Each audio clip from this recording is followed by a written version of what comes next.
venons de percer les secrets de nos matières premières, mais nous sommes qu'au début. En effet, notre ingrédient va passer par de multiples étapes. L'authentification, l'extraction, la caractérisation et enfin la formulation. Une des forces majeures de notre centre d'excellence à Avignon, c'est la maîtrise en interne de toutes ces étapes. Pour vous donner une idée de l'ampleur de cette plateforme, c'est presque 30 personnes qui travaillent dessus, 6 sites entièrement dédiés et même 6 nouveautés lancées depuis la création de la plateforme en 2019.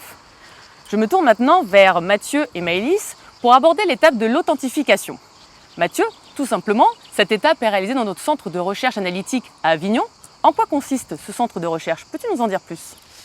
Alors, le laboratoire de recherche analytique est dédié à l'analyse chimique et compositionnelle de nos extraits botaniques, entrant dans la composition d'une large gamme de produits de la gamme Givaudan et pour l'ensemble des divisions que sont Taste and Wellbeing et Fragrance and Beauty.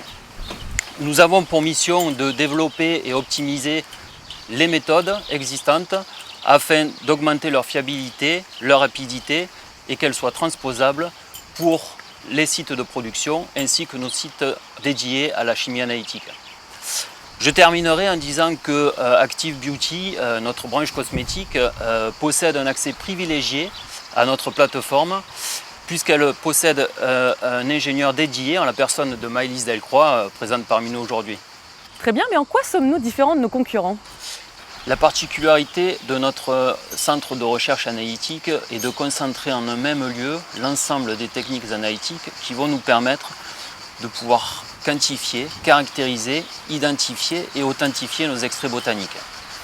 Cette proximité favorise l'échange et la réactivité et crée une synergie positive entre les collaborateurs. Mais j'imagine que pour réaliser tout ça, tu n'es pas seul. Combien de personnes as-tu dans ton équipe? Effectivement, aujourd'hui, 8 personnes composent le laboratoire de recherche. Toutes possèdent une expertise spécifique dans leur domaine, à savoir la botanique, la chimie, les statistiques, les méthodes omiques.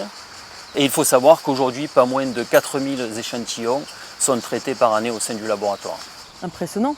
Et si on voulait aller un peu plus en détail, quelles sont vos principales missions? Alors, je dirais elles sont au nombre de 2.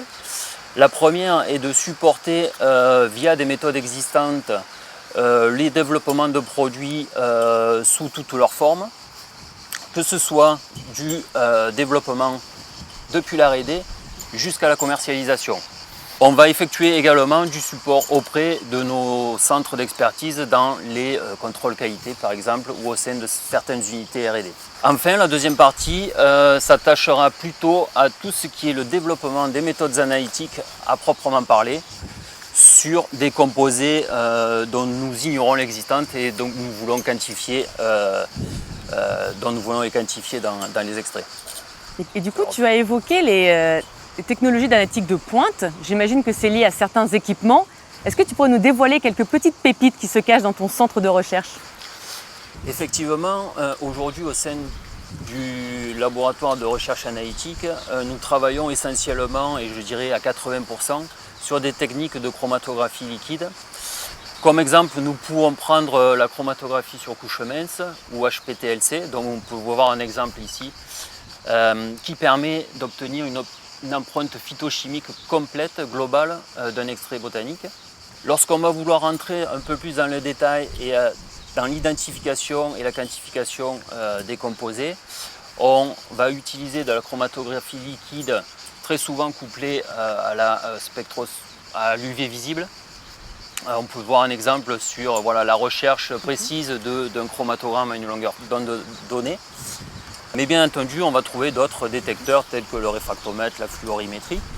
Ensuite, nous allons retrouver de la chromatographie liquide, mais couplée à de la spectrométrie de masse, essentiellement utilisée pour l'identification. Et je terminerai, parce que c'est de plus en plus utilisé, notamment par la partie Active Beauty, de la chromatographie gaz, couplée à la spectrométrie de masse, pour l'évaluation de volatiles, dans certaines formulations ou l'analyse de composés gras dans des huiles spécifiques.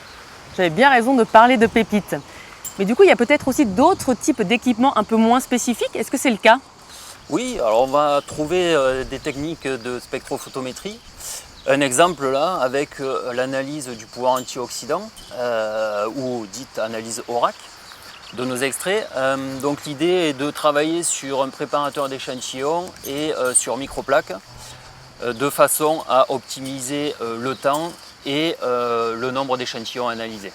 On va également rencontrer les méthodes dites enzymatiques ou in tubo, qui vont nous permettre de déterminer une efficacité qui sera ensuite vérifiée via des tests in vitro sur des tests sur peau par exemple.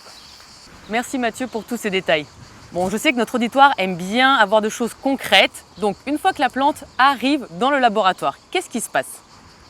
Alors, une fois le matériel végétal réceptionné, 3 étapes vont scrupuleusement être étudiées. Mais je laisse Maëlys nous décrire tout cela dans le détail. Merci Mathieu.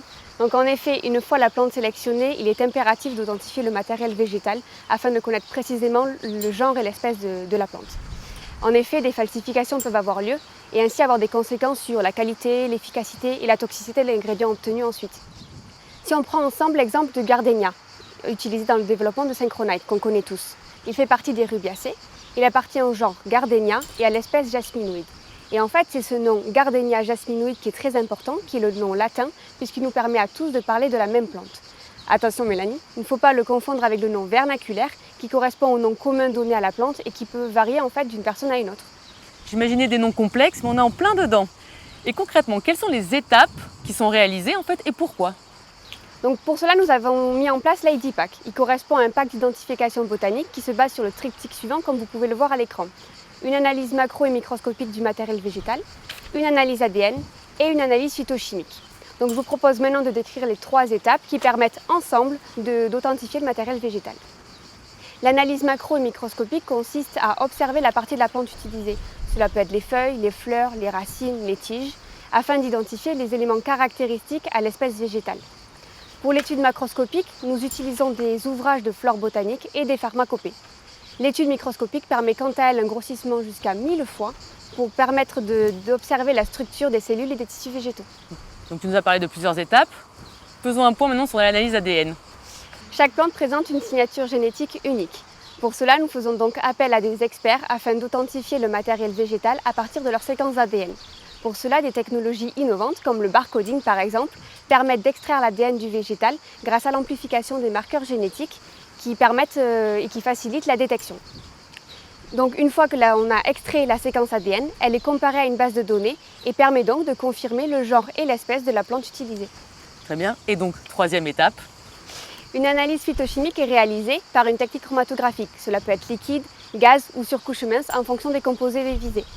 Dans le cas de la chromatographie sur couche mince, qu'on utilise beaucoup, la composition phytochimique de la plante est obtenue pour une classe de composés donnés et elle est comparée à une ou plusieurs références botaniques certifiées par l'AHP, l'American Herbal Pharmacopée.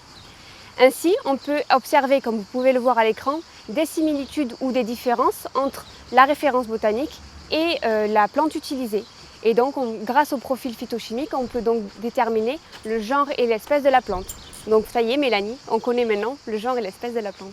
Eh bien c'est parfait. Merci beaucoup Maëlys et Mathieu. L'authentification n'a plus de secret pour nous.